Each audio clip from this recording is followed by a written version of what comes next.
पल में परलय होएगी, वीडियो लाइक करें। नमस्कार, मैं मनीष कुमार वर्मा। आज का न्यूज में बताने जा उस पर निर्णय लिया गया। सबसे महत्वपूर्ण एजेंडा बार में चल रहा हूँ। 2024-25 में महादलित, दलित एवं अल्पसंख्यक अति पिछड़ा एवं अक्षर वर्ग के अक्षरांचल योजना में जो वेतन मद है उसमें 7 अरब 74 करोड़ 24 लाख 89 हजार रुपए कैबिनेट ने स्वीकृत किया।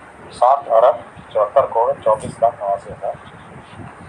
आपको जानकारी होगा कि करीब 20,000 हैं शिक्षा सेवक जो महादलित टोलों में काम करते हैं और 10,000 शिक्षा सेवक हैं जो तालवी विभाग का। यह मुख्य रूप से जो आउट ऑफ स्कूल चिल्ड्रन हैं विभिन्न स्कूलों में उनको स्कूल लाते हैं, प्रॉपर चिल्ड्रन को स्कूल से बाहर बच्चे हैं उनको लाते हैं। मुख्यमंत्री परिवहन, खेलकूद, पर्यावरण संबंधी और अन्य सभी काम तालवी मरकज हैं और 20,000 हैं आपके शिक्षा सेवक महादलित, तो दोनों मिला के करीब 30,000। मनरेगा में महात्मा गांधी राष्ट्रीय ग्रामीण रोजगार गारंटी योजना, इसमें 2024 की होने वाली, आपको पता है कि ये जो योजना है मनरेगा, ये महात्मा गांधी राष्ट्रीय ग्रामीण रोजगार गारंटी अधिनियम 2005 से 2005 और इसके अंतर्गत ये एक्ट में ही प्रावधान है कि 100 दिनों की रोजगार की गारंटी सरकार देगी। तो किसी भी व्यक्ति को 100 दिन का रोजगार कम से कम गारंटेड रोजगार दिया जाता है इस योजना के अंतर्गत। और इसके अंतर्गत जो यदि इसमें जो बेरोजगारी भत्ता है वो उस परिस्थिति में भुगतान होगा यदि कोई उसको रोजगार नहीं देता। यदि वो आवेदन देता है आपके पंचायत सेवक को, मुखिया जी को, पंचायत के प्रतिनिधियों को, और उसको मनरेगा के अंतर्गत कार्य नहीं दिया जाता है, अगर वो मांगता है और उसको नहीं दिया जाता है, तो प्रथम महीने में जो उसका वेज दर है, जो उसका जो मजदूरी है, उसका 1/4 के दर से उसको भुगतान होगा 30 दिन, और उसके अगले 30 दिन जो है उसको आधा, मतलब जो आपका रोजगार का दर है उसका आधा उसको भुगतान होगा। और इसका कंडीशन है कि पहले तो वो अप्लाई करेगा कि मुझे रोजगार दिया जाए। ऐसा नहीं है कि अचानक आपको बिना मांगे आपको पैसा नहीं मिलेगा, लेकिन अगर रोजगार मांगेंगे और अगर रोजगार मिलेगा तो ये भत्ता देनी होगा। अगर रोजगार नहीं दिया जाएगा तो प्रथम 30 दिन में 1/4 भत्ता मिलेगा और फिर अगला 30 दिन में ये आधा हो गया। तो यही इसका प्रावधान है। हाँ, ये कंटिन्यू करेगा और 100 दिन तक, मतलब आपका लिमिट है, अपर लिमिट 100 दिन ही है, तो 100 दिन तक रहेगा। जो भी मनरेगा मजदूरी दर है, जो भी सरकार तय करती है मजदूरी दर, अब ये मैं आपको नियमावली बता रहा हूँ। मजदूरी दर आप वेबसाइट पे देख लीजिएगा।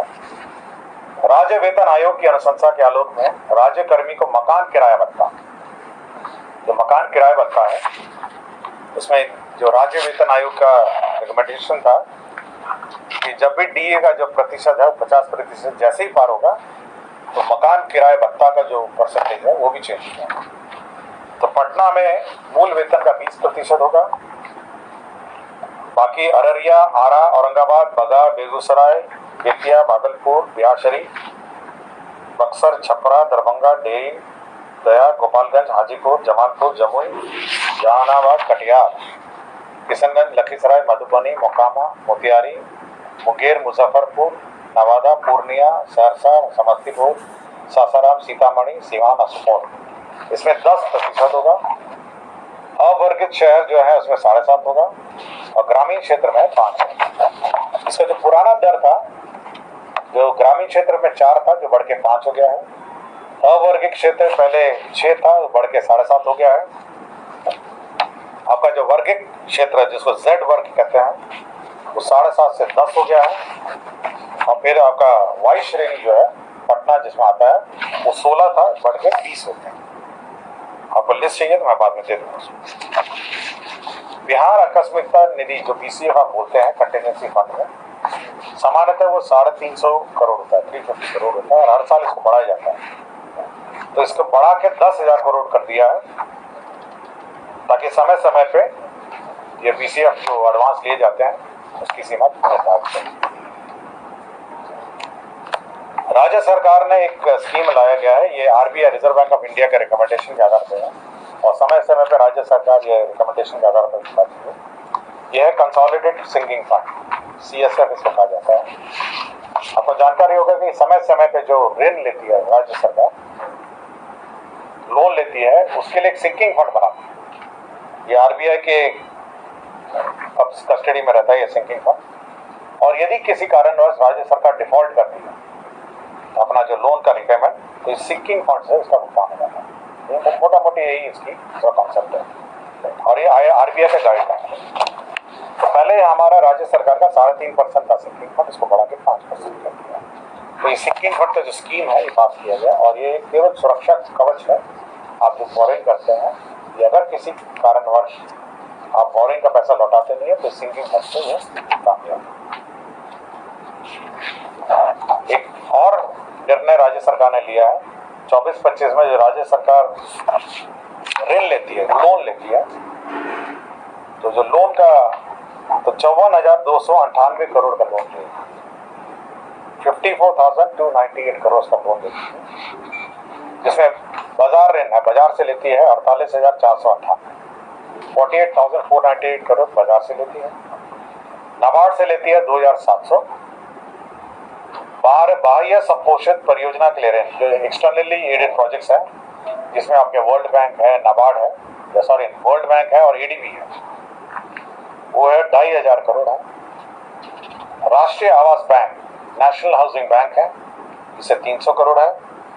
और भारतीय लघु उद्योग विकास बैंक, ये जो सिडबी जो है उसमें से 300 करोड़, तो 54,298 करोड़ यह लोन लेती है।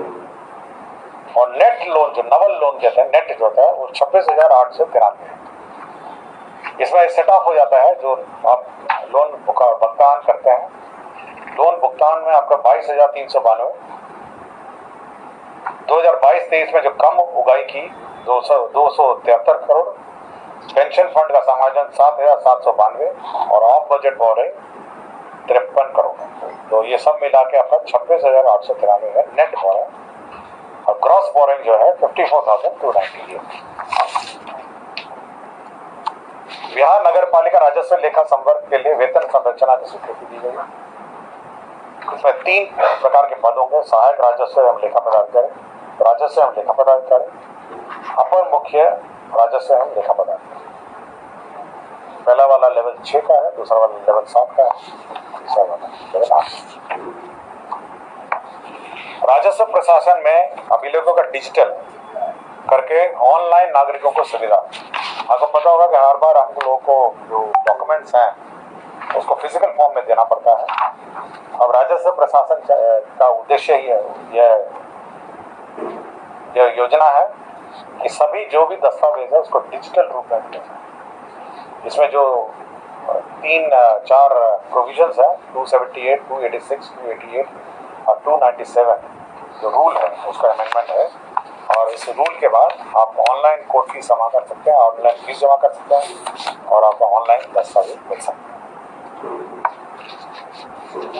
बिहार राज्य में जो ऑनलाइन सेवाएं अंतर्गत ई मापी के कार्यान्वयन, तो जो आप मेजरमेंट करते हैं, आज के दिन में आपका जो लैंड मेजरमेंट होता है उसमें ईटीएस मशीन का टोटल स्टेशन जो है उसका प्रयोग होता है। उसमें 42 करोड़ 66 लाख का प्रस्ताव था, लेकिन टेक्नोलॉजी बदल गया है। अब ये GNSS रोवर मशीन के माध्यम से यह किया जाएगा, जिसका प्रत्येक का मूल्य 4 लाख। श्रम संसाधन विभाग में 3 प्रकार के पद सृजित हुए हैं: कारखाना निरीक्षक सामान्य, उप मुख्य कारखाना निरीक्षक और मुख्य कारखाना निरीक्षक। तो कारखाना निरीक्षक 22 पद, उप मुख्य कारखाना निरीक्षक 2 और 1 और अतिरिक्त जो पद सृजन हुए हैं वो है कारखाना निरीक्षक के 4 पद हैं और उप कारखाना निरीक्षक 8 पद हैं। बिहार श्रम आशुलिपिक आशुटंकक संशोधन नियमावली 2024 इसमें श्रम संसाधन विभाग में जो आशु लिपिक और आशु टंकन है और सामान्य प्रशासन के जो गाइडलाइंस है उसके आलोक में उनका भी सेवा नियमावली में संशोधन करता है उसी अनुरूप। 15 साल से ऊपर जो हमारी सरकारी वाहन है उसका स्क्रैपिंग, उसका जो रद्दीकरण है उसके लिए मिनरल मेटल ट्रेडिंग कॉर्पोरेशन से करारनामा हुआ था और कि वे सरकार के जितने भी 15 साल से पुराने गाड़ियां हैं उसका स्क्रैपिंग करेंगे। अब उसमें एक थोड़ा सा संशोधन कर दिया गया है। पहले वो जो कैबिनेट निर्णय था उसमें यह था कि जो मिनरल मेटल ट्रेडिंग कॉर्पोरेशन है वो न्यूनतम दर पर ले लेगी। मिनरल मेटल ट्रेडिंग कॉर्पोरेशन अब यह कहा है कि जो लोएस्ट बिड अमाउंट है उसी पे वो लेगी, तो न्यूनतम दर पर नहीं लेगी। थोड़ा सा संशोधन उसके एग्रीमेंट में हुआ है। बिहार विधानसभा सचिवालय में जो प्रवृत्त बिहार विधानसभा सचिवालय भर्ती एवं सेवा शर्त नियमावली 2018 बनी थी उसमें एक क्लॉज छूट गया था और उस क्लॉज में यह संशोधन हुआ। उस क्लॉज में यह संशोधन किया गया है, एक क्लॉज जस्ट ऐड किया गया है कि जो प्रोबेशन के बाद जो सेवा संपुष्टि है वो कैसे की जाएगी वो उस प्रोग्राम में नहीं था। अब यह है कि सेवा संपुष्टि विभागीय एग्जाम लिखने के बाद सेवा संपुष्टि की जा सकेगी, यह प्रोग्राम जोड़ा गया। केवल सेवा संपुष्टि का क्लॉज मिसिंग था।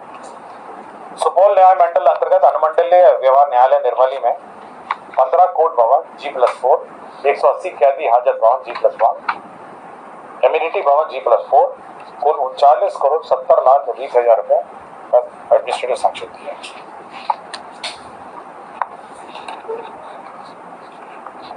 यह विधि विभाग का एक प्रस्ताव था जिसमें जो वित्त विभाग के संकल्प 2140 है जिसमें पे फिक्सेशन है, अलाउंसेस का फिक्सेशन जुडिशियल ऑफिसर्स का था, उनको भुगतान करने के लिए 1,81 करोड़ 33 लाख रुपए DCF से एडवांस दिया गया। तो इन सभी न्यायिक जो पदाधिकारी हैं उनके वेतन से संबंधित बकाया भत्ता है, भुगतान वेतन भत्ता, ये सारे जो भुगतान हैं उनको भुगतान करने के लिए BCF से एडवांस दिया गया। आप जानते होंगे कि जो स्पेशल सर्वे चल रहा है भूअंजन का सर्वे, बिहार विशेष सर्वेक्षण अंतर्दृष्टि कार्यक्रम, और उसके जो मानचित्र बनाए जा रहे हैं उनमें करीब 15,847 पद थे और जिसमें एक नियमित थे 1,339 और बाकी 14,508। तो इन सभी पदों का 1 अप्रैल 2024 से बढ़ाकर 31 दिसंबर 2025 तक कर दिया गया है। तो यह भू सर्वेक्षण जो स्पेशल सर्वे चल रहा है उन्हीं के कर्मी हैं और उनका सेवा विस्तार किया गया। हाँ ये वही है, वही ये जो नहीं ये 10,000 वाले तो नए वाले हैं। ये पुराने जो 10,000 से पहले जो बहाल हुए थे जो सर्वे कर रहे थे उनका 1 अप्रैल से विस्तार किया जाना था। अब ये 1 अप्रैल से विस्तार कर 31 दिसंबर 2025 तक किया जाए। स्वास्थ्य विभाग का प्रस्ताव था भारतीय उपचर्या परिषद नई दिल्ली द्वारा निर्धारित मानक के आलोक में राज्य के पुराने 22 ANM या पुराने 6 GNM ट्रेनिंग स्कूल में जो पद सृजन 247 पद एक बर्खास्तगी का प्रस्ताव है। आशुतोष कुमार 3 मुंसिफ सह न्यायिक दंडाधिकारी प्रथम श्रेणी बाढ़ पटना ये निलंबित है, इनको बर्खास्त करने का प्रस्ताव है। बिहार वित्तीय सेवा नियमावली 1953 नियम 39 में संशोधन है। यह माननीय उच्च न्यायालय का ऑर्डर हुआ है और इसमें जो सीनियरिटी का जो निर्धारण है, ये सीनियरिटी का निर्धारण उस स्थिति से होगा जिस स्थिति से जो आयोग है, ये BPSC आयोग अनुशंसा लेता है, उस स्थिति से सीनियरिटी निर्धारित है। कभी कभी होता है कि योगदान की तिथि से लोग सीनियरिटी कर लेते हैं, कभी प्रमोशन की स्थिति से कर लेते हैं। तो बिहार वित्तीय नियमावली 1953 के नियम 39 में यह संशोधन किया गया कि जिस स्थिति से BPSC जो है रिकमेंड करेगी उसी स्थिति से सीनियरिटी दरभंगा जिले के अंतर्गत भारत सरकार को SIB पोस्ट के लिए जमीन सशुल्क दिया जा रहा है 96,40,500 रुपए की दर से। गोपालगंज में जिला कटेया अंचल में 1 लाख लीटर का प्रतिदिन क्षमता का मिल्क प्रोसेसिंग केंद्र के लिए जमीन दिया जा रहा है। मिल्क प्रोसेसिंग केंद्र है, इसके लिए करीब 10 एकड़ किस्म गैर मुजरा मालिक फरीद का दिन और 1 लाख लीटर का फूड मिल्क प्रोसेसिंग का यूनिट लगेगा। तो 10 एकड़ का जमीन इनको गोपालगंज जिला अंतर्गत कटेया अंचल में दिया जा रहा है। औरंगाबाद जिला अंतर्गत रफीगंज अंचल में आपको पता है कि वहां से डेडिकेटेड फ्रेट कॉरिडोर जा रहा है। तो डेडिकेटेड फ्रेट कॉरिडोर पर जमीन दी जा रही है 70,83,385। नवादा जिला के अंतर्गत रजौली अंचल में महिला डिग्री महाविद्यालय रजौली को भवन निर्माण हेतु जमीन दी जा रही है। ये प्रस्ताव था, इनको 5.26 एकड़ जमीन दिया जा रहा है। और लास्ट एजेंडा था अल्पसंख्यक कल्याण विभाग। ये जो अल्पसंख्यक विकास निगम है वह राष्ट्रीय अल्पसंख्यक विकास निगम से लोन लेती है। तो लोन की जो राशि है उन्होंने पहले कहा कि हम इक्विटी से सेटिसाइड करेंगे, लेकिन यह जो राष्ट्रीय अल्पसंख्यक विकास आयोग है, वित्त निगम है, वो माना नहीं।